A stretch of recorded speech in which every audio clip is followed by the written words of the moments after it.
When I was young, why goodness me, I used to dream all day of elephants and crocodiles in places far away.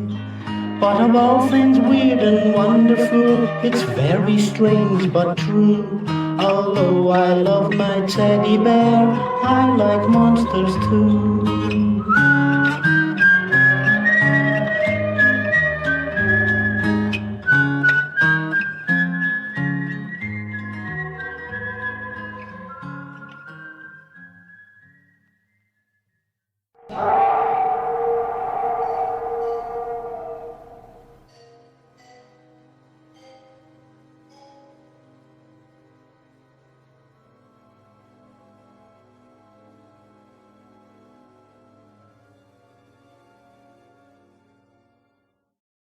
The Trials of Ching Kwan, Part 1.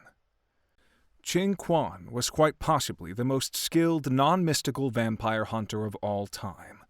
He is believed to have killed up to 700 vampires during his lifetime, as well as over 200 demons. His greatest legacy, however, was his creation of the new fighting style, Jinong Chaogua Lai Lang, skill over strength, which through careful, precise techniques allowed normal people to take on vampires, demons, vandals, monsters, and other supernatural creatures in direct combat. It's no exaggeration to say that almost all vampire hunters around the world have utilized this method of combat to some extent, and whilst there have been many variations of the practice, its core principles still stem from Kwan's pioneering work. Sadly, however, despite these great achievements, Kwan remains a controversial figure to many modern vampire hunters due to his role in the Hatska tragedy. Whilst he did what he did to protect those closest to him, Kwan was still indirectly responsible for the slaughter of countless innocents, as well as the return of many dangerous demonic creatures to our world. His most ardent followers will tend to downplay the Hatska horrors and his role in it, but ironically, that is the last thing Kwan himself would have wanted. He carried the guilt over this catastrophe to his grave and spent the rest of his life trying to make up for his mistakes. He would be horrified to see the lives he had taken be airbrushed from history. Above all else, however, Kwan devoted his life to helping people combat the forces of darkness, and therefore he would want his mistakes to be known, to prevent anyone else from repeating them. His entire philosophy was in learning to overcome superior odds which cannot be achieved unless you acknowledge your vulnerabilities and weaknesses. With this in mind, please do not view this as an insult to what was, in spite of his flaws, a hero and a great man. It is simply an attempt to chronicle the cause of a real-life tragedy that took so many lives, and understand how good men can be forced to do terrible things by the forces of darkness. Ching Kwan was born in the year 1943 in Hong Kong. After the chaos it endured during the war, Hong Kong, along with mainland China, suffered an infestation of vampires, who attempted to take advantage of their strife and hardships. Kwan's hometown of Jeso was hit particularly hard by the vampire plague, however. By the time he was a teenager, the bloodsuckers more or less ruled the town. As a result of several near-fatal run-ins with the local undead inhabitants, Kwan developed an interest in martial arts and study into the occult from a young age. Though books on vampires were banned in Jeso once the vampires really got their hooks into the town's leaders, Kwan's family were still able to hold on to their collection in secret, as they were a wealthy family. Despite this, however, Kwan's parents were always careful not to antagonize the vampire forces of the town as they grew stronger. They wanted their son to be able to defend himself if need be, but they were not foolish enough to try and take on what was one of the largest vampire communities in Hong Kong at that point. Kwan, however, like a lot of young boys, was rebellious and frequently got into fights with the vampires' human servants and broke curfews and deliberately provoked the vampires as much as he could. Even as a child, the young Kwan often shouted at the vampires as they went by the window of his house, whilst carrying the remains of their victims. Eventually, however, when Kwan was 18, he would have his first major confrontation with the undead when his girlfriend, Michelle, was captured by them. Her own brother had been a familiar of the vampires and agreed to hand her over in order to be turned. It was a typical test from vampires to see if someone was worthy of becoming one of their own. Not only did the familiar hand over the person they loved the most, but they were also forced to feed on them after turning. Kwan fought his way into the vampire stronghold, killing up to 17 of them, including Michelle's recently turned brother, before rescuing her. The vampires were completely unprepared for someone to challenge them, and furthermore, Kwan's knowledge of their weaknesses allowed him to catch them off guard.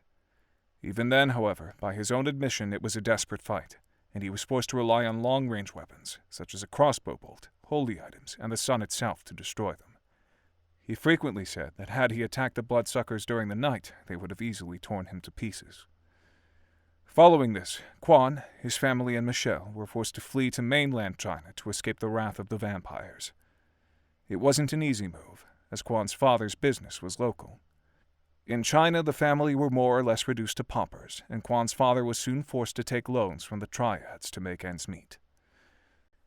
This, in turn, led to Kwan falling in with the triads.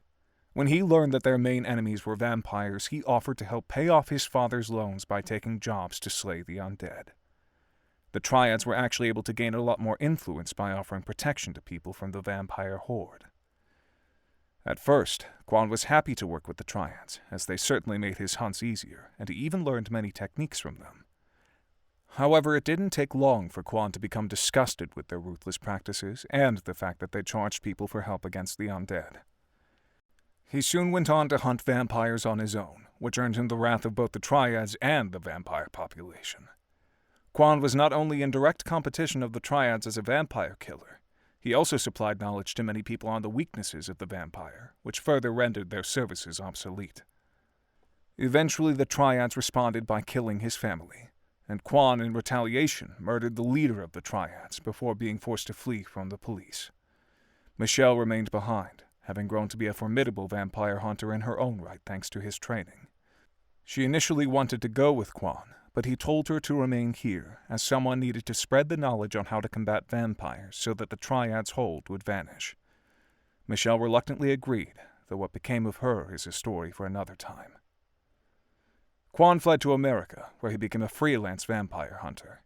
He hated having to charge some of those he saved for money, but sadly he had no choice. He had many successes against the American vampire population, who similarly were not used to being targeted in such a direct way, and his antics soon brought him to the attention of an eccentric millionaire named Harold Jackson. Jackson's home city, Lawless, had been infested by vampires, much like Kwan's. The bloodsuckers owned everything in the city, the media, the police, etc. Jackson's own father, a big-shot TV producer, had even been a slave to the vampires, supplying them with some young actresses he felt had future to feed on. Desperate to make up for his father's sins, Jackson adopted a costumed identity, the Devil of Lawless, and along with Kwan, who adopted the costumed identity of the Dragon of Lawless, they battled the vampires and their human allies on the streets of the city throughout the early to mid-60s. Whilst they endured many losses over the years, ultimately the costumed vampire hunters were able to crush the bloodsuckers' stronghold in the city by the end of the decade. Afterwards, both Kwan and Jackson went their separate ways and continued to hunt vampires in different parts of the world. Many believe that the two had a clash, but in truth, Kwan simply wanted to explore Europe next and spread his new knowledge and techniques there. In Europe, Kwan worked with many other famous vampire hunters over the next few years and continued to improve on his knowledge and fighting skills. He decided that many traditional forms of vampire hunting were inefficient for single combat. Prior to Kwan's pioneering work, most vampire hunters avoided direct one-on-one combat with vampires if they could. Legendary vampire killers like Daniel Holtz and the Cushings preferred to hunt the undead using traps, long-range weapons such as crossbows, flaming torches, and crosses. They also preferred to combat them during the daytime and when they were on their own, too. When it came to staking, meanwhile, it was often a messy and prolonged process. Simply stabbing a wooden stake through a normal person's chest would be a very difficult process, contrary to how most modern vampire hunters make it look. Vampires, meanwhile, often have stronger bodies than humans, and therefore most vampire hunters for centuries were forced to use a hammer or a mallet to drive the stake into the chest. As a result, hunters could only really stake vampires during the day when they slept. That's not to say that the likes of Daniel Holtz and the Cushings couldn't handle themselves in a fight, and that there were never any instances of a skilled fighter overpowering a vampire. Generally speaking, however, one-on-one fights were things that vampire hunters wanted to avoid, due to vampire supernatural strength, speed, agility, and endurance. Kwan, however, was determined to find a way for an ordinary human to defend him or herself from the undead in any scenario, and so he built a new method of fighting that not only incorporated many different kinds of martial arts, but also numerous different techniques from vampire hunters too. Using this style, Kwan worked out how to use a vampire's greater strength and endurance against it, studied all of the information available on the different breeds, and matched them with the correct forms of martial arts. Perhaps his greatest contribution, however, was the creation of a new method of staking vampires. Using a similar process to the famed one-inch punch, Kwan worked out a method where an ordinary person, through carefully pressing their entire body weight through the palm of their hand onto the stake, could push it with enough force to cut through even a vampire's chest easily.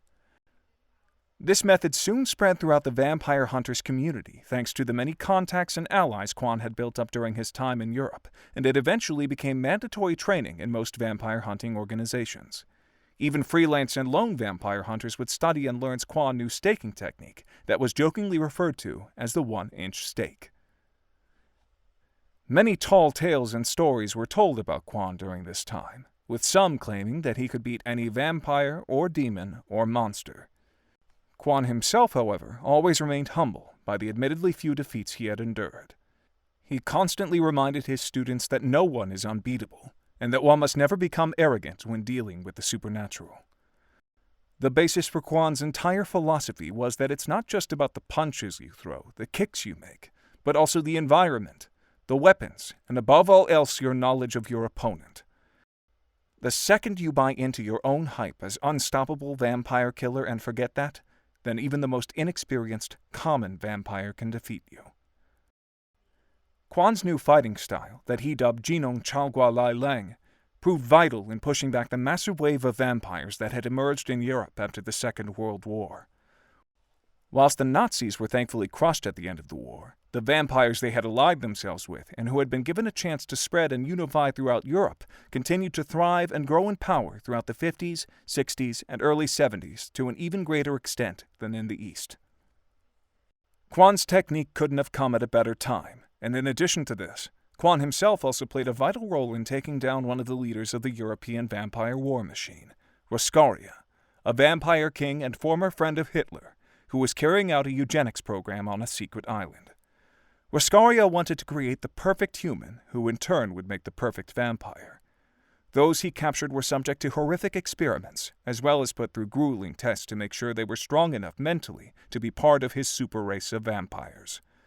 From this island, Roscaria also controlled many of the vampire operations throughout Europe. Kwan was part of a special team, which also included his old friend and former partner Harold Jackson and his former lover Michelle, who infiltrated the island, though it was Kwan himself who personally slew Roscaria. Following this incident, Kwan then traveled back to Hong Kong, feeling that he had somewhat neglected his own people by focusing too much on the vampire crisis in the West. First, Kwan took care of the original vampires that had forced him to flee from Jesa in the first place. He dispatched them within the space of a week, showing how far he had come. Following this, he came to settle in the town of Hatska, which also had a thriving vampire population. He initially hoped he could free this city as easily as he had done his own town in Lawless, but Kwan soon learned that these bloodsuckers were much better organized and were in fact at the center of the vampire operations of Hong Kong, forcing him to stay a lot longer than he had intended. Whilst there, he soon fell in love with a young woman named Valerie Yeoh, whose husband had been killed by a particularly vicious vampire. With her help, Kwan tracked down and killed the vampire, which would subsequently inspire other people in the city to start fighting back against the undead. Kwan also opened his own martial arts school in Hatska, which helped many others learn how to fight back against the vampires. Kwan and Valerie meanwhile later married in 1973, with Kwan becoming the adopted father of her teenage daughter, Amy, born in 1957. Unfortunately, however, Amy did not like Kwan. In spite of the fact that he had avenged her father's death, she viewed him as a menace who was antagonizing the vampires unnecessarily, and that sooner or later it would lead to catastrophe. In all fairness to Amy, this was later proven to be correct somewhat, not only by the constant attacks by vampires against the family. At one point, Amy's school was even attacked by a pack of vamps, but the greater tragedy that was to befall Hatska as a result of Kwan's notoriety.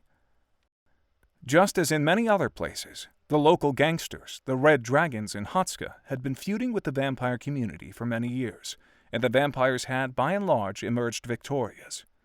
Prior to the war, the Red Dragons had been the equals to the vampires, who also always had a presence in the city, but the greater influx of vampires after the war had diminished them to a small, pitiful collection of thugs and amateurs, forced to carry out a few petty crimes just to make ends meet. Most people weren't even aware they still existed. This proved advantageous to the remnants of the gang, however, when they were able to successfully capture both Valerie and Amy, who they threatened to kill unless Kwan agreed to destroy a powerful resurrection spell contained within the legendary Hatska Pagoda. The pagoda was located outside of the city and was long believed to have been abandoned. Rumors, however, persisted that it was haunted or populated by unnatural creatures, but no one, including even the vampires, were seemingly brave enough to check it out. In truth, however, the pagoda contained a powerful spell that had been created by the supreme vampire king of the East, Hu Shan. Once a powerful wizard who fought to protect the people of China, Hu Shan had fallen victim to a vampire during one of his many battles against the undead. Slowly but surely, he united his new people, the vampires, and other supernatural creatures together under his rule. Sadly for him, however, any empire or organization he tried to build never lasted, as vampires were such cowardly, self-serving creatures.